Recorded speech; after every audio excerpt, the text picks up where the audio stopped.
du mois de mars 95. Nous l'avons rencontré pour vous pour nous parler de son dernier recueil, Rêve-Rive.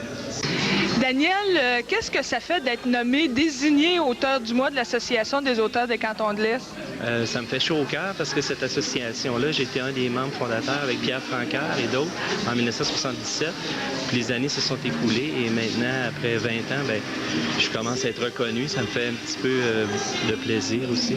Parce que tu dis souvent que tu n'es pas prophète dans ton pays, malheureusement, là. Non, c'est que je refuse de m'exiler, d'aller ailleurs, d'aller vivre ailleurs.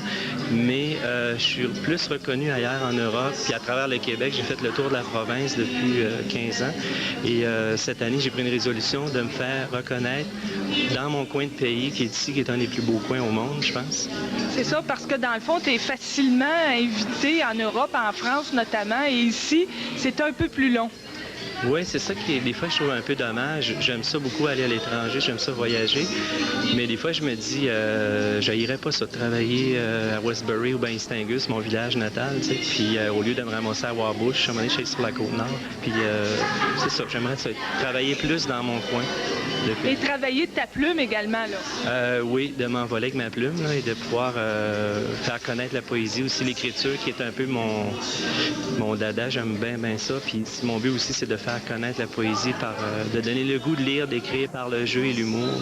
Est-ce que c'est justement pas difficile ou est-ce que c'est difficile justement de se faire reconnaître parce qu'on écrit de la poésie? Oui, parce que les poètes, d'habitude, c'est pas des gens flyés, hermétiques, tristes, endormants, macabres. Et moi, j'essaie d'enlever cette image-là, de dire non, la poésie, ça peut être quelque chose d'intime, puis l'intimité, ça fait peur aux gens aussi. Ça fait peur de parler de ses sentiments, ses tripes. C'est plus facile de parler de la pluie du beau temps que de parler que je m'ennuie, j'ai de la peine.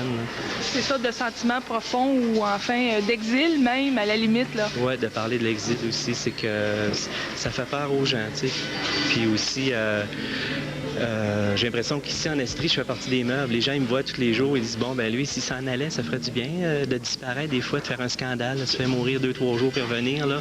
Ben là, on est plus intéressant. Puis c'est ça que je veux sensibiliser les gens aussi à ce fait-là, que quand tu choisis de vivre dans ton coin, c'est pas bien vu parce que c'est pas assez exotique, c'est pas assez... tu fais pas de scandale, tu vis au jour le jour. Ce qui t'a pas empêché de publier ton 12e recueil, là? Oui, j'ai une maudite tête de cochon, comme Gilles Vigneault, je l'avais rencontré à Montréal, puis il m'avait dit ça une fois. Il dit, continue là-dessus. C'est important de persister en écriture, puis plus que tu vas produire, un jour, les gens vont se réveiller. Mais j'ai des moments de découragement aussi. Des fois, je me dis, j'abandonne ça, la poésie, ça donne rien. Mais quand je me rends compte que j'ai un public, j'ai des lecteurs, puis je m'envoie un peu partout, la réception est bonne, je me dis, il faut que je continue. Puis cette année, j'ai le goût aussi de... 12e recueil, et c'est toujours du conte d'auteur, ce qui n'est pas facile non plus, là. Non, c'est pas facile parce que je m'endette pour faire mes livres. Puis quand les gens me demandent est-ce que tu peux en vivre de ton métier, je dis non, mais je peux en mourir. Que mon plus grand rêve, c'est de mourir pour être riche et célèbre, pour pouvoir profiter de mon art, de mon métier. C'est ça. Ton 12e recueil, c'est Rêve-Rive. Parle-nous-en donc un peu. Rêve-Rive, je pense que c'est un des livres que je préfère le plus. C'est un rêve, en tout cas, c'est un rêve qui devient réalité. Puis je me dis, c'est important que, en tout cas, l'an 2000 s'en vient, qu'il y ait encore des rêveurs, des artistes, moi, je me trouve comme un fabuliste, là. Puis Rêve-Rive, c'est ça, c'est ce livre-là ici que c'est en hommage à mon père qui est décédé l'année passée. Puis ça faisait 6 ans que je n'avais pas produit de livre. Et puis quand il est mort, c'est comme il m'a donné le goût de renaître à la poésie, au rêve, à l'amour. Et puis c'est pour ça que ce livre-là, je l'ai dédié pour lui. Il y a plein d'espoir. Il y a beaucoup de chair dans ces mots-là. J'en suis très fier. Et puis c'est grâce à lui si j'ai pu remonter à la surface poétique aussi. Sinon, je pense que j'aurais mis ça dans mes tiroirs. J'aurais dit, ça vaut pas la peine de continuer. Mais là, j'ai beaucoup d'espoir. Puis je me dis, je vais continuer. Et est-ce que tu as d'autres projets suite à ça? Des voyages en Europe, au Danemark, en France? Oui, je suis posé de retourner en France à l'automne, puis éventuellement au Danemark, et pour présenter ma poésie. Puis c'est ça que je trouve un peu fascinant de voir que, à travers les langues, les cultures, ma poésie, elle passe. Il y a un public pour ça. Et maintenant, j'essaie d'explorer aussi s'il n'y aurait pas un public de lecteurs en Estrie aussi. Parce que souvent, je sais pas, ici, les gens diraient qu'on n'existe pas.